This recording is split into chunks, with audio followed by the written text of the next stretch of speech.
ओम शांति। आज की 19/11/2025 की साकार मुरली में बाबा ने कहा कि मूल बात है 5 विकारों के कारण आत्मा पर जंग चढ़ी हुई है और आत्मा इम्प्योर हो गई है। इसको जितना बाप की याद करेंगे उतनी आत्मा की जो कट है, जो जंग है, वो उतरती जाएगी और आत्मा आपकी पवित्र हो जाएगी। हमें क्या करना है? हमें सिर्फ बाबा को याद करना है, इसी नशे में रहना है। हमें कौन पढ़ाने आए हैं? परम पिता परमात्मा हमें खुद पढ़ा रहे हैं। तो इसी नशे में, अपनी तकदीर के नशे में रहना है। वाह मेरी तकदीर, वाह वाह बाबा वाह। हमें भगवान पढ़ाते हैं, इस नशे में रहना है। भक्ति मार्ग में तो क्या हुआ कि हम सत्यनारायण की कथा भी है, सत्य लक्ष्मी की कथा भी कभी नहीं सुनी होगी, लेकिन क्या है ना, प्यार तो सबका श्री कृष्ण पर है। श्री कृष्ण को ही झूले में झुलाते हैं, राधे को क्यों नहीं झुलाते?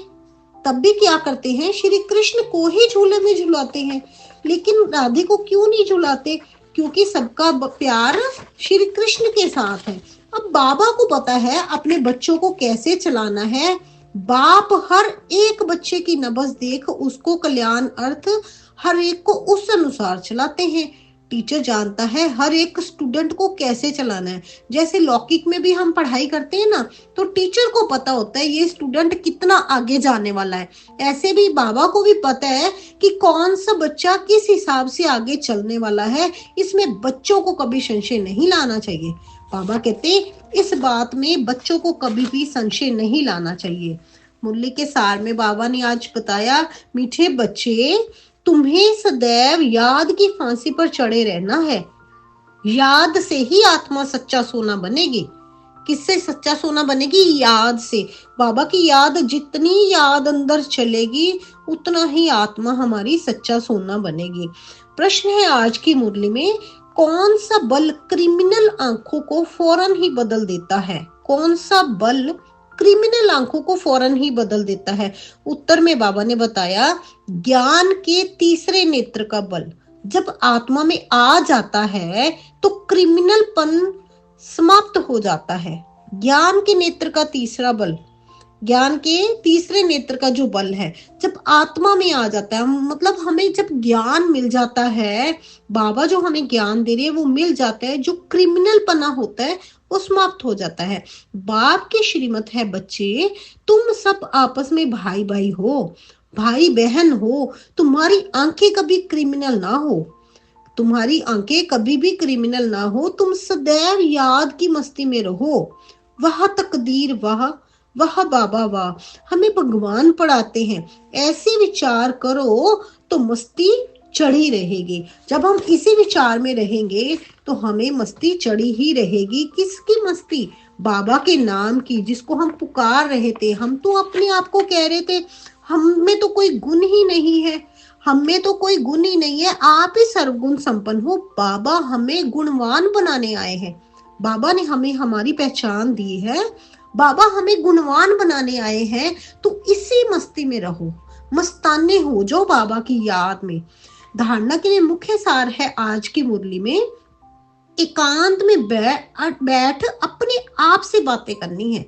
एकांत में बैठो और अपने आप से बातें करनी है। आत्मा पर जो जंग चढ़ी है उसे उतारने के लिए याद की यात्रा पर रहना है। आत्मा पर जो जंग चढ़ी हुई है उसको उतारने के लिए याद की यात्रा पर रहना है।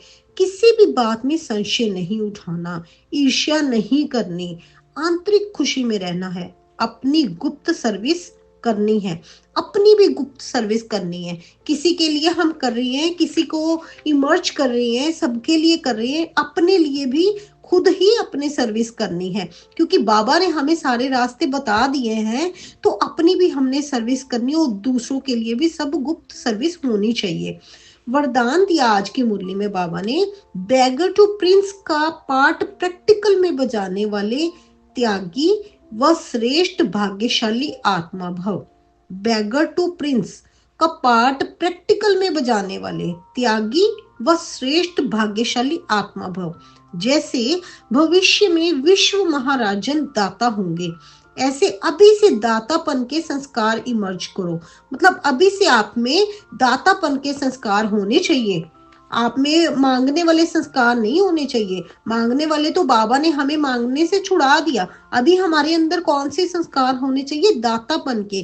किसी से कोई सेल्वेशन लेकर के फिर सेल्वेशन दे, ऐसा संकल्प भी ना हो। हम किसी से कुछ ले रहे हैं फिर उसको देते हैं, ऐसा मन में संकल्प भी ना हो। इसे ही कहा जाता है बैगर टू प्रिंस। हमें सिर्फ क्या होना चाहिए? हमें आगे देने वाले संस्कार हमारे में होने चाहिए जो हमें बाबा ने दिए हैं, स्वयं लेने की इच्छा वाले नहीं। इस अल्पकाल की इच्छा से बैगर, ऐसा बैगर ही संपन्न मूर्त है। जो अभी बैगर टू प्रिंस का पार्ट प्रैक्टिकल में बजाते हैं, उन्हें कहा जाता है सदा त्यागी व श्रेष्ठ भाग्यशाली। उन्हें ही कहा जाता है सदा त्यागी व श्रेष्ठ भाग्यशाली। त्याग से सदा काल का भाग्य स्वतः बन जाता है। अगर त्याग की भावना होगी तो सदा काल का भाग्य स्वतः ही अपने आप ही बन जाएगा। स्लोगन है आज की मुरली में, सदा हर्षित रहने के लिए साक्षीपन की सीट पर दृष्टा बनकर हर खेल को देखो। माना सदा हर्षित रहो। सदा हर्षित रहने के लिए साक्षीपन की सीट पर दृष्टा बनकर हर खेल को देखो। मतलब जो कुछ भी हो रहा है उसको साक्षी होकर देखो। उसको आप साक्षी होकर देखो, एक दृष्टा बनो। जैसे दर्शक होते हैं ना, तो दर्शक बन के हर खेल को देखो, क्योंकि जो हो रहा है वो होना ही है। उसको आप रोक नहीं सकते। जैसा ड्रामा में लिखा है वो होना ही है। आप अपने हिसाब से, जैसे बाबा की डायरेक्शंस है, आप अपने कर्म करते चले और आगे बढ़ते चले। सब चीजों को आप साक्षी होकर दृष्टा बनकर हर खेल को देखो। अव्यक्त इशारे हैं आज की मुरली में। अशरीरी व विदेही स्थिति का अभ्यास बढ़ाओ। अशरीरी स्थिति का अनुभव करने के लिए सूक्ष्म संकल्प रूप में भी कहाँ लगाव ना हो। कहीं पर भी आपका सूक्ष्म संकल्प रूप में भी आपका लगाव ना हो। संबंध के रूप में, संपर्क के रूप में, अथवा अपनी कोई विशेषता की तरफ भी लगाव ना हो। अगर आपके अंदर भी कोई विशेषता, उस पर भी आपका लगाव ना हो।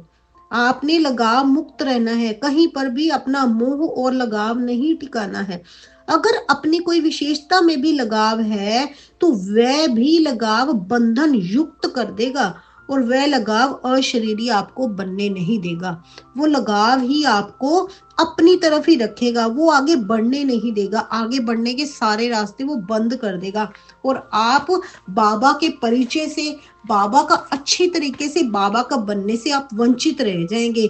इसीलिए बाबा ने क्या कहा है, सदा रूहानी नशे में रहो कि मेरा तो बस एक बाबा, दूसरा ना कोई। जिसके लिए हम इतनी देर से पुकार रहे थे, बाबा आओ, बाबा आओ, आप पतित से हमें पावन बनाओ, तो अभी बाबा आ गए हैं। आप पतित से पावन बनाने हमें बाबा आ गए हैं।